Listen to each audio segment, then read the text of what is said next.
Hi everyone! Welcome back again to my channel. This is the one of vlog. So for today's video day, ayan, papunta na naman tayo ng market day, yung office natin, no?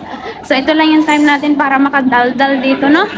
So, ang ating topic for today, meron akong isang subscriber nag-message sa akin sa Messenger. Malapit na rin siyang papunta dito sa Hong Kong. Din may mga anak din siya. Sabi niya sa akin, "Day, paano ka naka-recover sa homesick sa mga bata?"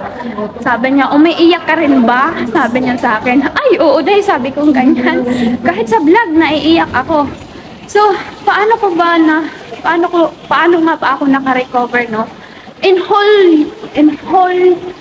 First contract ko, Day, ayan, unang December ko, Day, ngaw-ngaw ako. Pangalawang December, ngaw-ngaw ako. Nung pangatlo ko lang December na parang sabi ko, ngayon lang ito lang na December na to na parang ang saya ko. Bakit? Kasi yung sa mga unang taon natin, alam niyo yun, Day, kasi ang anak ko, Day, ay nung nag-apply ako, yung bunso ko ay 6 months lang. Then, nung paalis ako, magte-10 months siya. So, din yung alaga ko, kaedad niya. So, alam nyo yun, may time na mapapaisip ka na lang na nag-aalaga ka ng ibang bata, yung anak mo walang nag-aalaga, ganyan. Then, alam mo, nakakainggit din yung mga tao dito. Alam nyo yun, pag sinasama ako mamasyal ng mga amo ko kasama yung mga bata, mapapatulala ka na lang bigla, Day. Mapapasabi ka na, ang ano nila, kahit gaano sila ka-busy, Day, nagbibigay talaga sila ng time sa mga bata. Kahit ang amo ko, pinipilit talaga nila na pag nandyan sila sa bahay, sila ang nag-aasikaso sa mga bata. Oo, Sabado, Linggo, puro yan sila gala. At sa tuwing gabi, Day, pag gusto lumabas ng bata, ilalabas talaga nila para maglaro kahit almost pasara na yung store ng yung toy store dito. Nilalabas talaga nila. Sabi ko, ako, never ko pa ito nagawa sa mga anak ko pag ganyan. Napapaisip ka, Day. Never ko pa ito nagagawa sa mga anak ko. Then, alam mo yun, mag-iisip ka na ano kaya umuwi muna ako, ganyan-ganyan, iparanas ko sa kanila. Din may magsasabi din sa'yo na ang pera na nahahanap pa eh. Din yung edad hindi mo na maibabalik, yung panahon, yung time hindi mo na maibabalik. Minsan doon nag-uumpisa bakit tayo na homesick, naiisip na lang na umuwi, na sumuko na lang, lalo na hindi tayo okay sa work natin, sa mga amo natin. So, paano ko nga ba siya nalagpasan? No choice kasi, Day. Wala tayong choice eh. Kundi, sabi ko, kailan ko siya Day, accept. Pangalawang taon ko, ganun pa rin yung nararamdaman ko. Then, nung pauwi na nga ako ng bakasyon ko, Day, na-homesick ako lalo nun. Mas ako nun. Sabi ko, nag-iiyak ako, sila Ate Rose at si Joanna po yung nakikwentuhan ko. Na nag-iisip nga ako dati na sabi ko, pagkatapos kaya nitong kontrata ko, uwi muna ako sa Pinas ba din, magstay kahit 6 months or 1 year, sabi ko ganyan. Kasi 'di ba sa school, Day, iniisip ko yung bata, minsan may mga exam or mga test about sa nanay, wala silang maikwento kasi wala naman silang matandaan about sa'yo, 'di ba? Kasi bata pa sila nang umalis ka. So yun ang naiisip ko. Pero nung nandun na ako sa Pinas, Day, nung nagbakasyon ako, 'di ba? Ang laki-laki ng perang dala. In 14 days, wala na nga. Kasi yung asawa ko wala ding income kasi nakalib din siya, walang income na pumapasok, puro labas. Ang bilis ng pera, Day. So habang sabi ko wala na akong madukot, Day, nung wala na akong madukot, sabi ko hindi pala pwede na walang income na papasok, sabi ko ganyan. Then alam mo yun, yung sabi ko, ang homesick pala ay kasama na siya sa pagiging buhay OFW natin. So kung iisipin lang natin lagi yung homesick, malulungkot lang tayo lagi. Walang mangyayari sa atin. Sabi kong ganyan. So doon ko na-realize, sinabi ko sa asawa ko yung plano ko that time. Nasabi ko, pa, alam mo pa, ang plano ko sana nung bago ako umuwi ng bakasyon ko. Doon nag-usap kami nung napag-isip-isip ko ba. Sabi ko, alam mo pa yung plano ko sana. So ayan dahil mag-market muna tayo ha. Continue natin mamaya. So ayan ang ating pamimilhin today. Pumpkin chikwa frozen pork, then wings pork, and fish sa balungdan. Ito pumpkin dye, lagi ko yan binibili. Chikwa. Dito naman sa pork, pinapakita ko lang yung lista ko. So alam na nila yan ate. Okay, next natin ay sa balungdan. Worth 75 to 80. 75 or 80? 80. So nag-request ako sa kanila na 80 lang kasi ang price 75 to 80, hindi pwedeng tataas doon.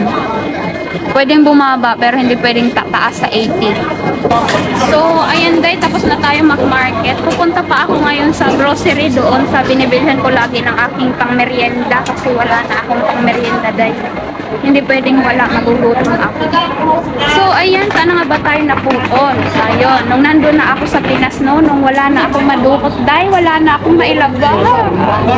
Kasi sabi ko hindi pala pwedeng lagi na lang tayo mahuhumsik.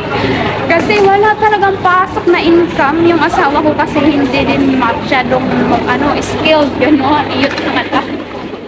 So, sabi ko, Papa, alam mo ba yung plano ko? Sabi ko, ganyan, gusto ko sana mag-stay muna kahit, di ba mga bata pa sila? Kahit 6 months or 1 year, then balik ako ulit. So, pero ngayon, sabi ko, habang wala na akong madudukot, sabi ko, hindi pala pwede. So, kung nung bumalik ako, doon ko na-accept na sabi ko, it's normal na. Kasama na yun sa pagiging OFW na. So, kaya ang pakiusap ko sa asawa ko, sabi ko, nahuhumsik kasi tayo once na hindi tayo natatawagan. Ako, ganyan ako. Pag hindi sila tumawag or walang nangungumusta sa akin, wala as in, wala zero yung messenger ko. Sabi ko, sinabihan ko siya, kinausap ko siya kasi may time na hindi talaga sila nakakatawag din. No update ba kahit hi or thumbs up or ang pakiusap ko, mag-send lang siya araw-araw ng picture ng mga bata. Okay na ako doon kahit wala na kasi syempre lagi naman nag-uusap. Yun lang ang pakiusap ko sa kanya. Then one time na as in wala talaga, kahit dati kinukulit ko siya na gusto ko araw-araw kahit stolen lang na pagka-picture ng mga anak ko kasi mahiyain nga sa camera. Sabi ko, hindi pa din kasi dati yung katwiran niya ay hindi daw maganda yung camera niya, sira daw. So nung napalitan, ganun pa din, tamad mag-send. So nung time na hindi siya nagme-message, din parang doon nahuhumsik na naman ako, nalulungkot ako na parang bang, alam mo yung pakiramdam na walang nakakaalala sa'yo, walang nagbibigay ng importansya sa'yo. Yun ang inopen ko sa kanya, sabi ko, huwag mo naman ako. Huwag na naman ako kalimutan sa buong araw. Sabi kong ganyan. Alam mo doon ako nalulungkot. Sabi kong ganyan. Then umiiyak. Then sabi niya, ay, hindi ko alam eh. Ganon pala yung nararamdaman mo. Sabi niya ganyan. So ngayon, okay na siya. Lagi na din siya kahit madaling araw na, di ba? Alas 11, alas 12 kasi kakaantay nila. Sa akin, nakakaidlip sila. Nauuna yung nakakatulog sila ng maaga. So, kahit alauna, nagme-message yan. Kahit tulog na din ako, ayan, okay ako doon. Kasi parang nafe-feel ko na meron nakakaalala sa akin. So, sabi niya ganun, hindi ko naman kasi alam. So, inopen ko sa kanya, yun. Then, basta importante sa akin na pag nag-uusap kami ng mga bata, I love you na, ganyan. Kasi dati nalulungkot ako dahil sa panganay ko kasi masyadong tahimik. Then, ngingiti-ngiti lang yan. Then ngayon, nung lagi ako nagagalit sa papa niya dahil na lagi nag-iinom, din siya yung nagsusumbong sa akin. Alam ko na concern yung anak ko sa akin, ayaw niya na nagagalit ako. Pag nag-iinom daw yung papa niya, sasabihan, mag-inom ka na naman papa, magagalit na naman yung si mama. So if feel ko na nagigets naman ako ng anak ko. Kaya yun, parang na ako, nahuhumsik pero hindi na ganun tulad dati na super ano talaga. So ayan day, nandito tayo na sa grocery day. Ayan, nandito na tayo din. Nakapagsaing naman ako na bago ako umalis. Nakapagsalang na ako ng ano day, ng aming tanghalian. So bibili ako nito. Ay, walang choco. Gusto ko yung choco. Tag ano siya day, 10 magic. Yan lang ang kaya natin. Kaya ng bulsa. Afford natin. Ayan. Walang day. Walang choco. Ano ba yan? Ito na lang muna bibilhin ko day. Walang chocolate. Gusto ko kasi chocolate nun. So, ayan day. Tapos na tayo bumili, no? So, mula nun day, nitong pag-uwi ko galing bakasyon day, hindi na ako masyadong na homesick, ganyan, about sa mga bata, hindi na. Kasi natutuwa din ako. Kasi malalaki na din sila.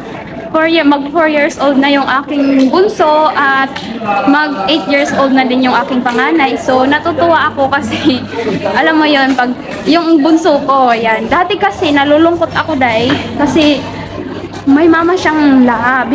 Ako, pag sinasabi lang ng papa niya, love mama, yun lang. Pero, mayroon talaga siyang mama na love doon sa ano namin, sa lugar ng asawa ko. So, nitong malaki na siya, pag nag-aasaran kami ba, ganyan.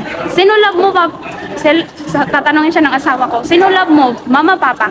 Ang pinipili niya lagi ay kaming dalawa. Mama, papa. Hindi talaga siya pumipili ng papa lang, hindi. Then yung anak kong panganay, ako lang yung gusto niya kasi yung asawa ko pasaway. So, mama lang, mama, sabi ng asawa ko, lugi ako ah. Isa lang akin ah, sa'yo dalawa. Parang napanatag na yung loob ko na hindi malayo yung loob nila sa akin. Dati kasi yun ang lagi kong iniisip kasi yung bunso ko ay may mama siya na gusto. So, thankful naman din ako, naiyak nga ako nung pag-uwi ko, nagpasalamat ako kasi, di ba, yung bilang nanay na hindi ko magampanan, naibigay niya sa kanya nagbigay din, nag-abot din ako nung December, nag-abot din ako ng kahit konti. So, laking pasalamat ko na din sa kanya. Naiyak ako dahil nung pauwi ako, sabi ko salamat, ganyan ako. Then, ayun, ngayon, naging okay na dahil na-homesick pero hindi tulad dati na talagang mangawa ako. Basta makausap ko lang sila, okay na ako. So, ayan lamang for today's video dahil kung nagustuhan mo ang video nito. So, sa mga nanay dyan, sa una talaga dahil mahirap, pero kaya naman. No choice tayo dahil. No choice. So, yung iba, pag may choice ka sa buhay, so maayaw, ako wala yung choice dahil. So, kundi fight lang para sa bahay, sa future ng mga bata, diba? Sino pa naman ang aasahan natin? Yung asawa ko, pinupush ko na mag-abroad, wala din, isa din naman, bilis ma-homesick. So, wala, ako din talaga gagawa ng paraan para ano mangyari sa amin, may mangyari sa amin, diba? So, ayan lamang for today's video dahil. Kung nagustuhan mo ang video na po, don't forget to like and subscribe my channel. See you next one. Bye-bye.